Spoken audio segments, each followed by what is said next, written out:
They say the cruelest betrayals don't come from strangers. They come from people who share your blood, people who know exactly where your heart lives and still choose to strike there. I learned that the day my son handed away his own child, like she was an inconvenience, not because she was sick, not because he was poor, not because he had no choice, because she was deaf. And if you think that sounds too evil to be true, I used to think so too.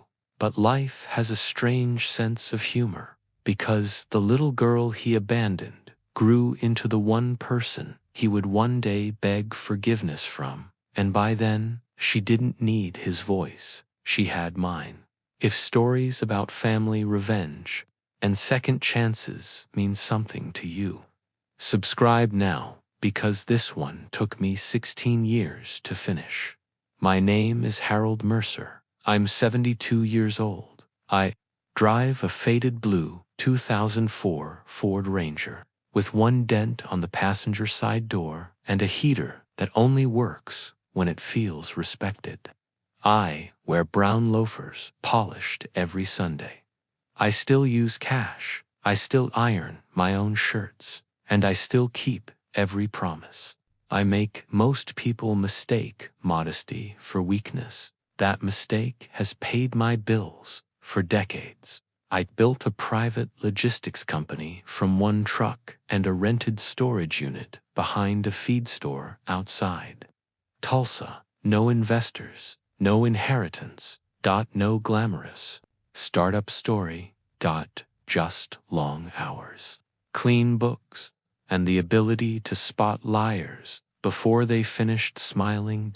By 60, I had enough money to disappear comfortably, but I didn't disappear because my wife, Eleanor, believed wealth was useful only if it made someone safer. She died 8 years ago. Cancer. Quickly. The kind that steals future plans before it steals breath after she passed. I kept working part-time, mostly to stay busy, and mostly because silence in an empty house can get loud. We had one child, my son, Daniel. Daniel was handsome in the polished, expensive way. Perfect haircut, perfect teeth, perfect watch, always slightly visible beneath his cuff, the kind of man who never wrinkled, never sweated, never apologized. He learned early how to perform goodness. Teachers loved him. Neighbors praised him. Women trusted him. But performance and character are distant cousins. As a boy, if a toy broke, he blamed someone else. As a teen, if he lost a game, the rules were unfair. As a man, if life disappointed him, someone had to pay. He married young, a bright, warm-hearted elementary school teacher named Claire. Claire laughed with her whole face. She noticed when waiters looked tired. She remembered birthdays. She thanked mechanics. She was too kind for my son, which meant she was perfect for him for a while. They looked happy. Then they had a daughter, Emma, and the first crack appeared. I remember the hospital room, gray rain outside, machines humming, Claire exhausted but glowing, Daniel pacing near the window, pretending to answer emails nobody had sent. The nurse wheeled Emma in tiny pink cap, closed eyes, a little fist curled beside her cheek.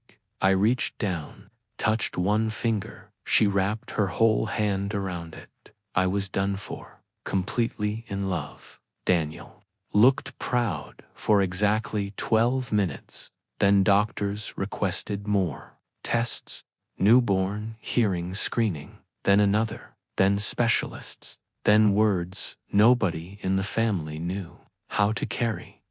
Profound hearing loss, Claire cried. Not from shame, from fear of whether the world would be kind. I held her hand. Daniel asked one question. How certain are you? Not, is she okay? Not, what do we do? Not, how can I help? How certain that was, when I knew trouble had entered the room, wearing my son's face. Asterisk, at first. He performed concern, beautifully, read articles, asked doctors questions, posted online about our brave journey. People admired him, but inside the house, different stories were told. He hated appointments. He hated therapy schedules. He hated learning routines. He hated repeating himself, mostly. He hated being seen with a child who made life less convenient. I noticed things. He stopped holding her, stopped making eye contact. If Emma cried at night, he slept in the guest room. When she was 1, he said maybe she'd do better in a specialized home. Specialized home, like she was furniture. Claire nearly slapped him. I almost did. Instead, I said, be careful what you become comfortable saying out loud. He laughed. People always laugh before consequences arrive. Asterisk, Claire fought for Emma with every breath. She learned sign language first, then speech support, then advocacy laws, then patience beyond anything human. I joined her every Tuesday and Thursday evening. We attended sign language classes at the community center. Most students were parents, some grandparents, some children. I was the oldest in the room, also the most motivated, because when Emma looked at you after learning a new sign, you understood. Language was never the issue. Love was. Daniel came twice. On the second night, he checked his watch 14 times. On the third invitation, he said, I'm not building my life around a handicap. Claire cried in my driveway for an hour after hearing that. 2 months later, she filed for divorce. I helped pay for the attorney, quietly. Daniel called me a traitor. I told him betrayal requires loyalty first. He didn't appreciate the grammar. Lesson. Asterisk. The divorce was ugly. Daniel wanted money, image control, and distance from responsibility. Claire wanted custody. Emma was 3. Then life became cruel in a new direction. Claire was killed by a drunk driver on Highway 75. Instantly. No warning. No time for goodbye. Some grief feels like drowning on dry land. Mine. Did. Emma survive because she was with a babysitter? Daniel arrived at my house the next morning in a black SUV and sunglasses no one needed indoors. He hugged me for the first time in years. Then he said something I will hear until I die. I can't raise her alone. I stared at him. He continued. Our programs, families equipped for this kind of thing.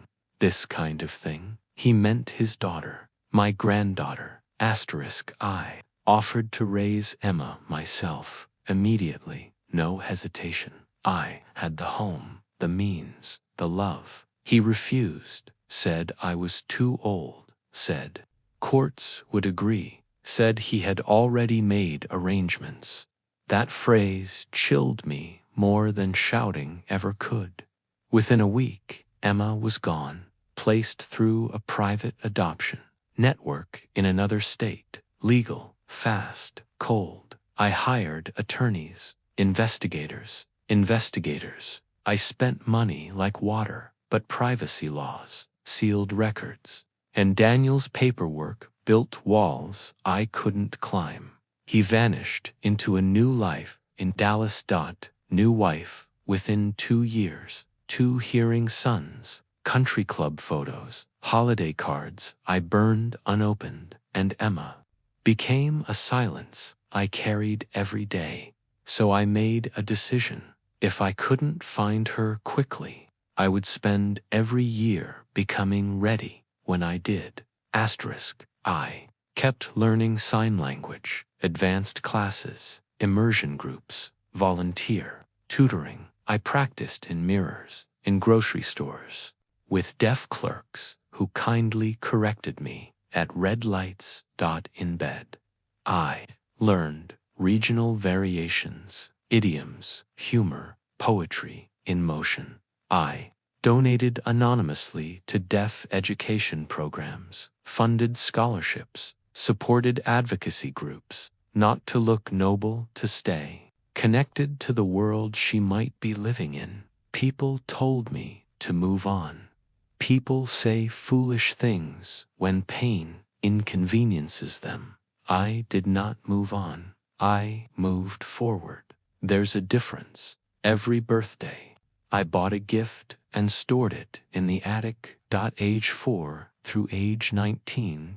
Books. Scarves. Bracelets. A telescope. A camera. Letters I wrote but never sent. 17 boxers in total. Hope takes up space. Asterisk. When Emma was 19, I got a call from a nonprofit director in Chicago years earlier. I had funded an internship program, she said. A young woman there had asked about a donor named Harold Mercer, said she found the name inside an old envelope among adoption papers. My hands shook so hard, I dropped the phone. I flew out the next morning, cheap seat, couldn't taste the coffee, couldn't breathe right. I'd arrived at their office in a navy blazer Eleanor once bought me. There she was, tall, dark, curls like Claire. My eyes. Standing near a window, reading paperwork, she turned, and time stopped being useful. She signed carefully. Are you my grandfather? I answered in sin. Yes. I have been looking for you your whole life, she cried. I cried. Receptionist cried. Even a man pretending not to watch cried. We spent 6 hours talking without sound. It was the loudest conversation of my life. Emma had been adopted by a loving couple, teachers from Illinois. Good people. They'd passed away within 2 years of each other when she was 17. Cancer, then stroke, cruel symmetry. But they had loved her well. That mattered. She was brilliant, studying design, working part-time, sharp humor, stronger than steel wrapped in silk. She knew her birth father had relinquished her. She did not know why, I asked. If she wanted the truth, she looked at me for a long moment, then signed, Truth doesn't scare me. Lies do so. I told her everything, every ugly sentence, every selfish act, every chance he had to choose better. She listened without interrupting, then signed something I still admire. He abandoned himself first, me second. That was Claire in her mercy, with intelligence. Asterisk. 3 months later, Daniel called me. First time in nearly a year. Funny how blood relatives develop instincts. When money moves, he had business trouble. Debt, a partnership collapsing. Needed family support. Wanted dinner. Wanted reconciliation. Wanted. I said yes. I chose the restaurant. An old steakhouse downtown with leather booths, dim lights, and waiters who remember your preferences better than your children do. I invited Emma. I did not tell him. She agreed on one condition. No. Shouting, I laughed. Child, I'm 72. My revenge requires lower blood pressure. I arrived early. Always do. Ordered iced tea, sat where I could see the entrance. Daniel entered 10 minutes late, wearing a charcoal suit and desperation disguised as confidence. Still handsome, now softer around the jaw. Eyes tired. Marriage ring gone. He hugged the air near my shoulder. Dad, Daniel. He sat, checked menu prices first. That told me plenty. We made small talk, the way enemies do, weather, traffic, mutual acquaintances no one liked. Then he leaned in. I've made mistakes. Usually when people begin there, they're about to discuss yours, he continued. I should have stayed closer. We're family, I nodded. Interesting timing. He smiled tightly. There's an investment bridge issue. Temporary, if I can access some capital. There it was. No flowers on the grave. Straight to the inheritance. I sipped tea. How much? 2 million. He said it like requesting salt. I asked, and what collateral secures this? He frowned. Dad, come on, no. Collateral then. He tried guilt, then nostalgia, then irritation, then charm recycled from younger years. I watched him cycle masks like a salesman opening samples. Finally, he snapped, you owe me something. The room became very quiet. I set down my glass carefully. Oh, you. I'm your son. I nodded once, and you had a daughter.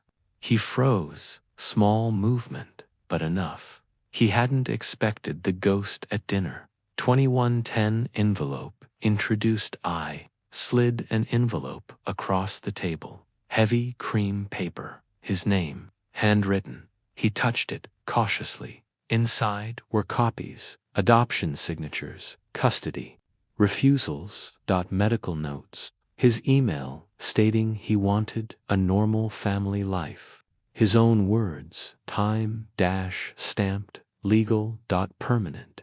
He read in silence, face draining color. One sentence at a time. That was years ago. Yes, I was under stress. Yes, I was young. You were 32. He swallowed hard. Why now? I glanced toward the entrance. Because timing is everything. Emma walked in wearing a simple black coat and calm expression. No dramatic music, no spotlight. Real life rarely announces justice. She approached the table. Daniel looked up casually, then looked again. Something primal recognized itself. His mouth opened. No sound came out. Interesting.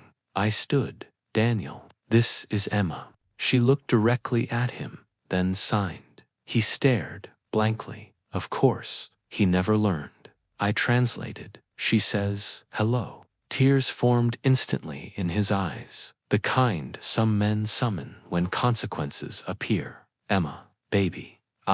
She signed again. I translated. She says, please don't call me that. You didn't earn it. The waiter, God bless him, chose that moment to refill water and vanished like a professional. Ninja.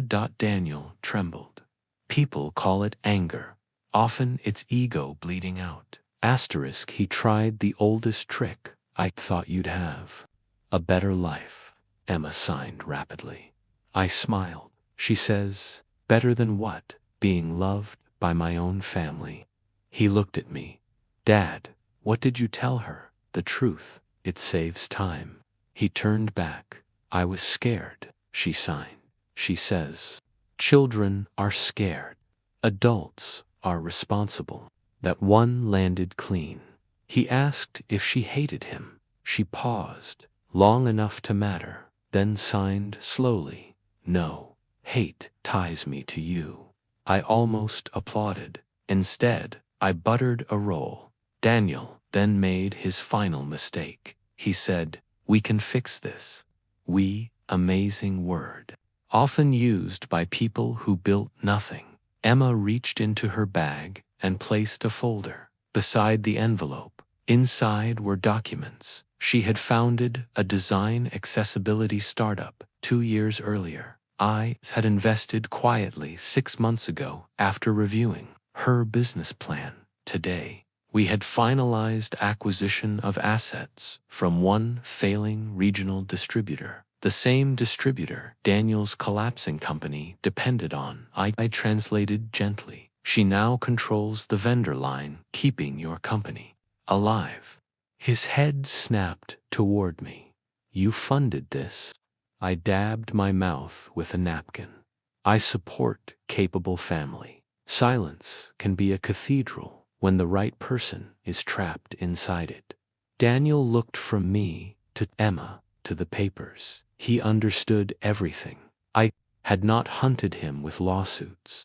I had not screamed. I had not exposed him publicly. I had done something worse. I had built a future without him, and the child he discarded now stood where he needed mercy. He whispered, "Please, not to me, too." Her. Emma watched him for several seconds, then signed one sentence. I translated, "You taught me blood is not the same as family." He cried openly now, messy, helpless, sincere perhaps, for the first time in years. But remorse arriving late is still late. He asked if she would help save his business. She considered, then signed, "I'll help your employees transition so they keep jobs. I won't help your pride survive." Even I had to admire that craftsmanship. She saved innocence, denied vanity. Claire would have kissed her forehead. Daniel left before dessert, smaller, somehow like expensive clothing on an empty hanger. Emma exhaled deeply once he was gone, hands shaking. Now that strength was no longer required, I reached across the table. She took my hand, then signed, "Did I do okay?" "I nearly broke," I answered. "You did better than revenge." We ordered pie. Pecan. Shared one slice, talked about ordinary things, movies, travel. Whether my truck was a public safety issue. She laughed at my refusal to buy a new one. That laugh healed wounds in me I thought were sealed forever. Over the next year, Emma's company grew. She hired deaf designers, coders, consultants, made workplaces accessible, made products smarter, made kindness profitable. I joined as unofficial coffee critic and occasional nuisance. Daniel sent letters, some apologetic, some macologetic, some manipulative, some both. Emma read them, then stored them, unanswered. Forgiveness is personal. Access is earned. Not everyone gets both. As for me, I moved into a smaller house closer to her office, brought 17 attic boxes with me. We opened one each birthday I'd missed. Sometimes we laughed, sometimes we cried, usually both. If you take anything from my story, let it be this: never confuse disability with weakness. Never confuse silence with emptiness. And never assume the people you discard stay powerless. Sometimes they grow. Sometimes they heal. Sometimes they return, carrying grace in one hand and your consequences in the other. My son gave up his daughter because she was deaf. I spent years learning sign language to find her. Turns out, she was the one who taught all of us how to be heard. If this story moved you, subscribe for more true family revenge stories. And remember, the loudest justice often arrives without making a sound.